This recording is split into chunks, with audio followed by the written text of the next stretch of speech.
in McHenry, Illinois with the owner, Steve. Thank you so much for having us. And why don't you go ahead and tell us about your box? Okay, so I've got an 84-inch snap-on Epiq with the power drawer. Basically, I bought it about 5 years ago. I ceramic coated it with 3M ceramic coat because I'm very persnickety when it comes to things, and I wanted it to look its best, even though I use it day in and day out running my business. It's got the top. We've got the outlets at both ends. End of the day, it's one of the best boxes that I've ever owned, and I've owned a lot of them. It's a showstopper for sure. The color pops. The titanium trim just really sets it off. So why don't you come in here and get closer.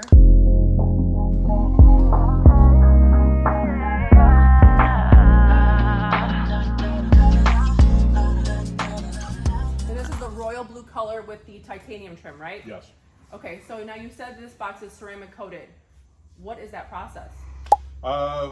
Basically, it's pretty simple on a new box. You basically prep everything, fingerprints, oil from them building it. And then you put the coating on there, you give it about 24 hours to cure, and then you can use the box just like any other toolbox. Minimizes scratching, helps with solvents and things of that nature. If you do spill something on it, we usually don't let it sit for 2 days before we clean it, but at the end of the day it protects the box and it'll get your money out of it because it holds its value. And the color just pops no matter what color it is. Being royal blue, it's a deeper shade of blue. And people notice this box when they walk into the shop. It's the first thing they notice before the cars. They can't believe that we have a shop like this and it's this well maintained. Would you recommend this? Does this help with acids and corrosion and then the salts that are in the Midwest as it sprays on the box for these guys that are mechanics? Absolutely. It's actually designed to prevent corrosion and slow the corrosion process down. Now, once again, that doesn't mean you can leave the acid on there for 6 months and hope that nothing happens, because eventually acid's going to eat through everything and anything. But it minimizes any damage. I mean, we wash our floors here all the time. We actually have the power washer. We wash cars. It gets splattered. I just wipe it off and we're good to go. Everyone wants to see the top drawer, so let's go ahead and open it. This is all my go-to sockets. The go-to sockets. I think most guys, the first drawer is sockets, ratchets. And again, Steve, you're persnickety. Can you tell the difference between sockets when you buy all the other companies, and obviously Harbor Freight, a big company out there right now? Yes. There's no comparison at the end of the day. I believe Harbor Freight is a use it once and throw it out kind of tool, especially with sockets. If you break out a impact gun like this one, you guys know what this is. I've ever used this, that will snap a cheap socket as soon as you pull the trigger. Because I've done it. I've had my friends come by with a Harbor Freight to compare it to what I have, because most of my stuff is snap-on. This right here is the heartbreaker because it'll snap a cheap socket like it's nothing, especially on the highest setting. And I usually don't pull this gun out unless something is really stuck and I need it to come off or snap it, whichever is needed at that point. Depending on your anger level? Depends on, yeah. At the power drawer. And this one I really like. I just started using that one, which I just picked up. That's your stubby? Yeah, it's my stubby. 3-inch stubby? Yeah, One's a powerhouse. I can say 350.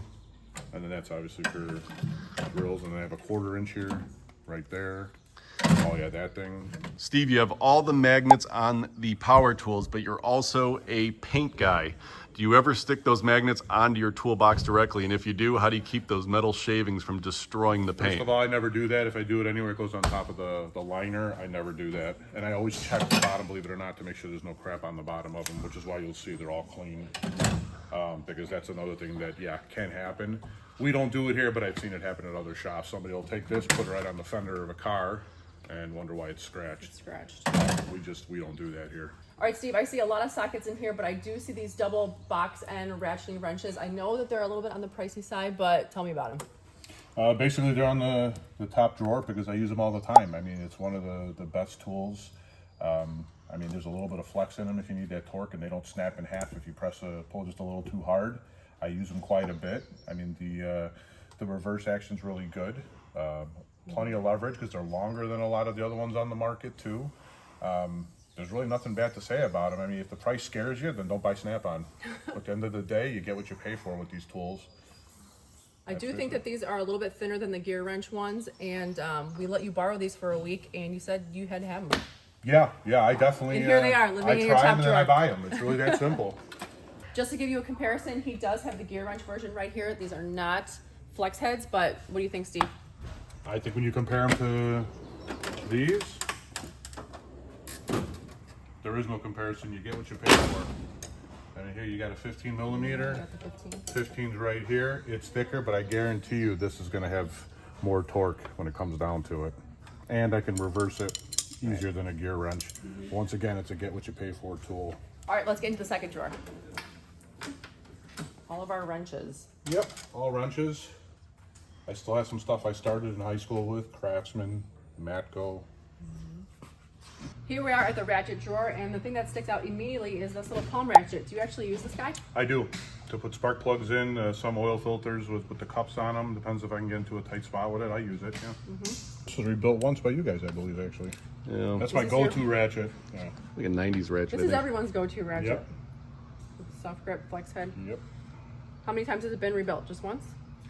That I can remember, but then you see I have this See, this has the older grip on it. 100th anniversary, which you can tell is like brand new because I just forget that it's there. This is just a hodgepodge of things. Most of it is snap-on. I have everything from hog ring pliers, snap ring tools, spark plug pullers, Vice grips. yeah, vice grips. Look at the vice grips with the little curve in them. You want to show those off, hon? Right there. These. Strip nuts. You can lock it down even tighter. For stripped. Yeah, for strip bolts. Strip Nuts, bolts. Yeah. And that's actually a vice grip. I've had these forever too. Yeah. Do you use them a lot? No, not as much. I used to, and we used to do a lot more exhaust work and things like that when we get a lot of older cars. We don't get a lot of older cars in here unless they're collector cars. You have the Lyle disconnect pliers right Sure here. do. Did you know they Yeah. came out with a 60-degree one too? I want to actually get them. That's next on the list. That's next on the list. Yeah, but I use that all the time. Yeah. Why don't you show me what the oldest thing in this drawer is? Probably would be the Mac torque drivers. I've had those probably since the 90s, early 90s. They just served their purpose, and they're kind of sitting there collecting dust because now I go back to this drawer because that has everything I need and more, and I can put a ratchet on it or what have you. Do you like the soft grip or the hard handle better? Depends. Soft grip most of the time. Yeah. Yeah, hard handles, I mean, they have their place too, but if your hands are kind of slippery, oil, what have you, they're kind of hard to work with. But soft grip, yeah. Okay, Steve, so now you do detailing, but you were a mechanic back in the day, still are. Still are. How did you make that transition? Long story short, I started in '92 working for Scotty Pippen Dodge in the city, and 2004, my wife said maybe do something different besides work at the dealerships with all the politics. And I opened a business just detailing because I found it therapeutic, and then people found out that I was a mechanic, and now we offer one-stop shop for the car guy or girl.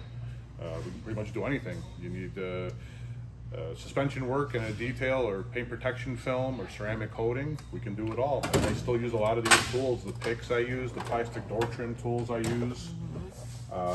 Not so much this drawer because it's hammers, it's really not much detailing, but I mean, as you can see, another thing I've had forever. You work with probably some of the highest end cars in the entire county. Can you tell us some of them that you've worked on? Sure. Ferrari 458, multiple Rolls Royce, Bentley vehicles, Astons. And these are cars that are driven. They're not garage queens. These people actually do drive them. They spent the money. They're going to get their money out of it and enjoy the ride. We just protect them, whether it be window tint, ceramic coating, paint protection film, what have you. But those are probably some of the highest end cars. McLaren's another one I can think of that we worked on. Those customers, they get it. They seem to love the vehicle. It's like having another child, and they take care of that kid the best they possibly can. And we're kind of the babysitter, if you will. We do what we have to. So what's one car when you see it pull up you don't want to work on? Minivans.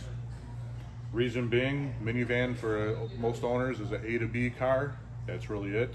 They buy them, they destroy them, and then when they trade them in, they wonder why they're only worth 10 or 15 grand because they don't take care of them. That's mechanical, detailing, maintenance, oil changes. They'll go to a bunch of different places that charge 20 bucks for an oil change instead of going to a place that'll do it right. We see it all the time.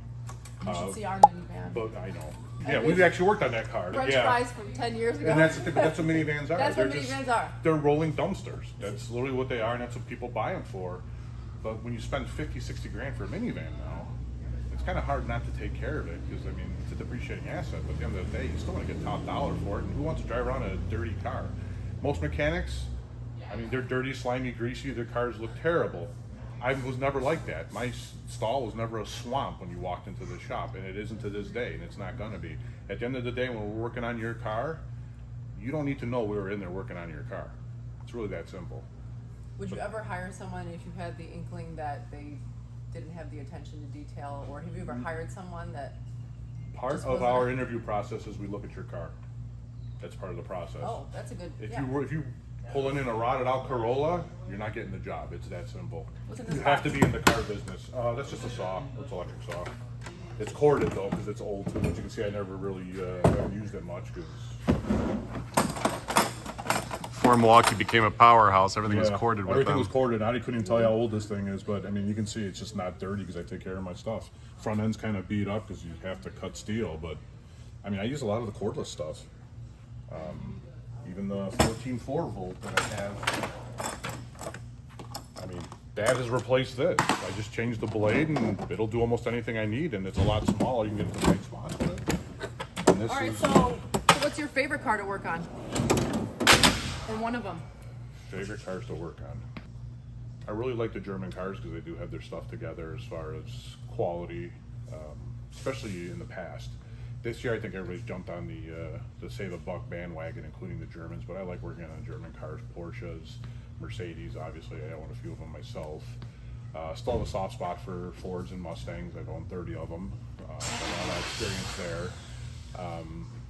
I really can't say there's any car that I really love to work on. They all have their quirks. Right. And I've been saying this for years. If every car was perfect, they wouldn't have service departments. So let's talk luxury cars then. Which car tries to be luxury but just really isn't up to par, and who is legit? Hyundai's Genesis, no matter how you slice it, it's a Hyundai. They can put as much sound deadening in there as they want and make the touch screens all friendly, but at the end of the day, it's still a Hyundai. People buy those cars because they're supposedly reliable. They actually do buy them because of the 10-year, 100,000-mile warranty.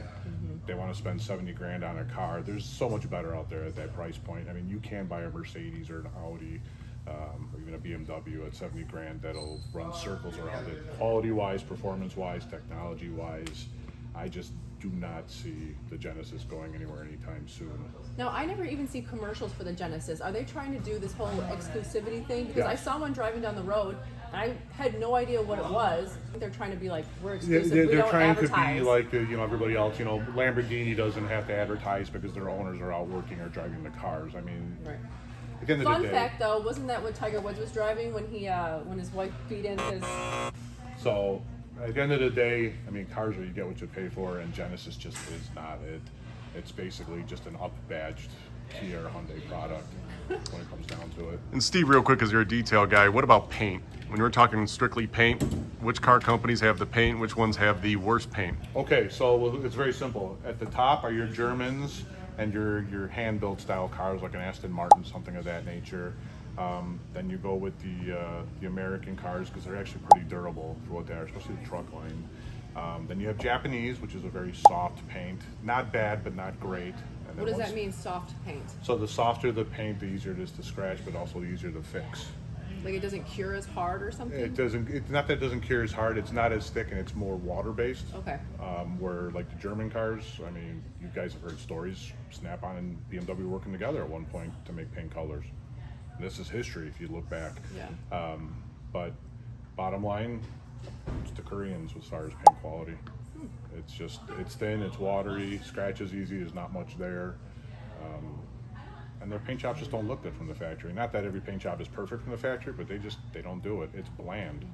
Where a lot of your other car lines, I mean, even the Americans, the paint just pop. With ceramic coating, it brings out orange peel. Can you talk about that? If you get really close, you can kind of see it a little bit. Yeah, so the upside to ceramic coating is it will protect a paint job. The downside is it brings out all the imperfections, scratches, orange peel. And orange peel basically is what the name implies. It looks like the peel of an orange on the outside. There's a lot of little dimples. So the ceramic coating actually highlights that because it's almost, the coating becomes like a magnifying glass and it highlights everything. So yeah, you will see more orange peel on my box because the ceramic just brings it out. And that is the electrical drawer. This is the Snap-on battery charger, and it also decrystallizes dead batteries. So this one will bring your batteries back to life. And I can verify because we actually did it on a Dodge Ram. Nice. That's actually the truth, right? You have an old battery. For some reason, it causes crystals on the nodes, and then that thing, for some reason, I think it's like a pulse electronic technology. From what I understand, it breaks it decrystallizes down, and then you can start the vehicle up. We actually did it on a Ram 1500 that was sitting. Let's finish up these last 3 drawers. Sure. What am I looking at here? This is mainly just for my PPF. Oh, these are stuff. razor blades, huh? Yeah, and then a customer that acts up to get their ass kicking. But I would not want to piss you off if I was. Well, I'm from the city. They would try to rob us during broad daylight and stuff. But anyway, yeah. Sunex, what do we got from Sunex in here? That's the like multi head screw heads. Oh, okay. I mean, you can see it's brand new. And then that's the same thing, but a smaller version. What's Oh in no, here? I think I bought this. Did I buy this off of you? Well, speaking of which, I need a new one. Sure. I want the 14.4. What do you use that for? I use that to check an engine to make sure that it's cool enough to actually work on in detail. I check wheels, brakes, make sure that they're not too hot to detail. You know, hit with cold water, because that's the last thing you want to do to aluminum is hit it with cold water because it oxidizes instantly. But that's mainly what we use it for. I check it, you know, I don't take my finger, lick it, and touch something. I actually use a scanner to do it the right way. Yeah. His employees love working here, guys, trust me. Some people say that BMW owners kind of had an attitude or a chip on their shoulder when they come into the shop. Now, with the onset of Tesla, have they kind of taken the crown on that one? Oh, absolutely. They're taking the driver's seat. BMW owners used to be the hardest to satisfy. Not all of them, don't get me wrong. So before we, get to that level where, every BMW owner sucks, they don't. But the majority of them, I mean, they have a chip on their shoulder, and Tesla owners are just that new BMW owner. They come in expecting a perfect job on a car that never left Tesla perfect. Doors that don't close, hatches that don't close, windows that don't roll up properly, the Tesla logo missing on the hood or trunk lid. And they just expect the best, but you didn't buy the best. Now we can do what we can. Obviously, if we're tinting a window and it's crooked, we can't really tint it. But that was on Tesla. But they just seem to think that Tesla can do no wrong, and it's funny because they don't even know what they're buying. They just figured, well, it's a Tesla. I'm saving the environment. I'm going to save money on gas, because I can charge it. They don't realize that that electricity prices are going up, and you're actually paying more to charge an electric car now than to put gas in a car, even with our gas prices. What car owner comes in the shop and immediately they're going to want a deal? They drive one of the nicest cars out there, but they want a deal. Genesis owners, Kia owners. You do get some Mercedes. I wouldn't say there's like one. I mean, a lot of people now are buying used cars, so they'll buy, what used to be $100,000 Mercedes for $50,000. They're usually the penny pinchers. When you see a car come in and it's a Mercedes and it has a Chevy license plate frame on it, those are going to be your bottom feeders. That's just the way it is. They're coupon customers. They want Groupon packages. They want a $150 detail on a car that literally is a rolling dumpster fire. This is coming from experience. It's experience. Guys, this is experience. It's experience. I've been doing this. This is not just No, this is not just talking. This is since 1992. I've been there, done that. You've seen it all. Yeah, and at the end of the day, experience is going to trump everything. It's just the way it is. I mean, I've got cars in the shop now that have been customers since day one, and they just stick with us because we don't blow smoke up their ass. I mean, It's really just that simple. We tell you how it is. With all this talk, we're going to have to show the interior of some car. You got your car here? Can we show it? The Mercedes. All right. Maybe we'll get to that at the end. I don't know where that went. All right, but now it was you here. also have a tool cart, right? Sure do. All right, let's go see it. Okay, so basically this is your standard snap-on tool cart, but we don't have regular tools in here. We have things for tinting, PPF, shrinking, door tools, lots of squeegees. But the one tool that we have that I guarantee nobody has even snap-on is this bad boy right here. These syringes. Yes. Steve, why the hell do you have 100 syringes in your toolbox? Because with paint protection film, sometimes you get bubbles and you have to remove the bubbles. Well, the best way to do that without leaving a trace that you remove the bubble is with a syringe. And we just have a bunch of them. And we get a joke all the time. Customers come in, they see the toolbox full of syringes, and they think we sell drugs and give you a syringe to try it out before you buy it. And you That's guys not the work case. really fast here. Yeah, we work really fast. Yeah. So you pop the bubble with the needle, and then what? You use the... You literally remove the air or liquid. You flatten it, and because we use self-healing PPF, None the wiser. you can't even tell that we did anything to it. That's just technology and the way it's come over the years. And probably, I would say, experience. Give me the camera here. We're going to switch spots. Guys, this is my husband, Ryan. He's been a diabetic since he's in 7th grade. Yes, I'm also, yeah, see, you walk around like that.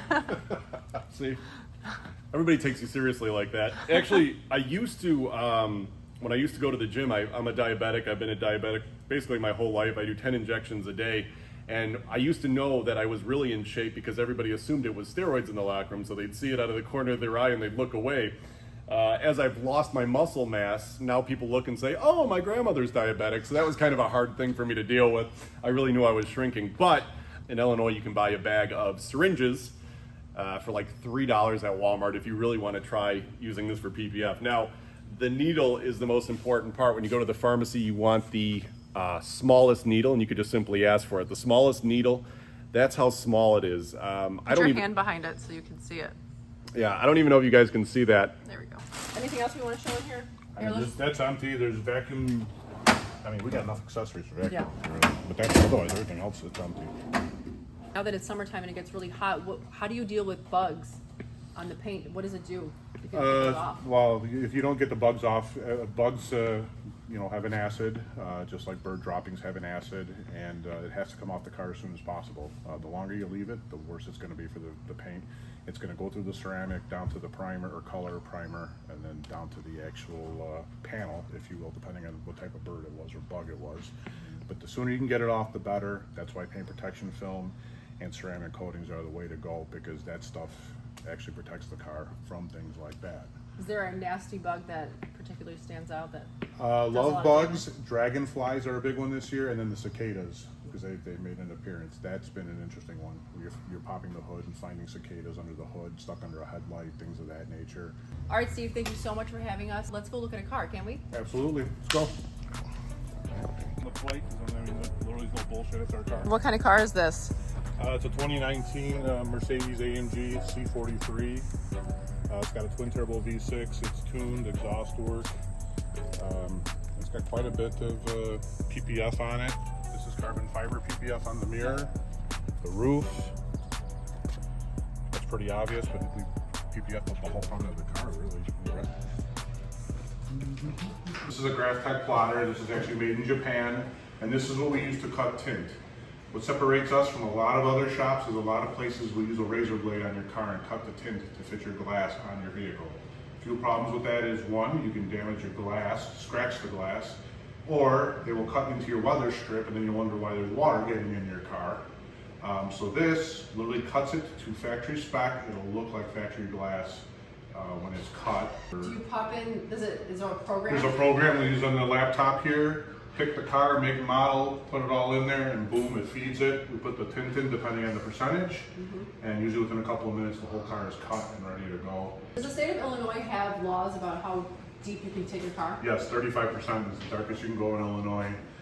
Wisconsin is 50. Some people want a little bit darker. We do get customers that want the murdered outlook, where it looks like a limo and it can't see out the windshield. I don't know who tints their windshield 0%, but you get them. Can the cops come here and... So the higher the number, the more light it lets through. So 50% they wouldn't even notice, but if you went 25, 15, the lower the number, like 0% is lights out. That's limo tint. You're not seeing in or out. 0%.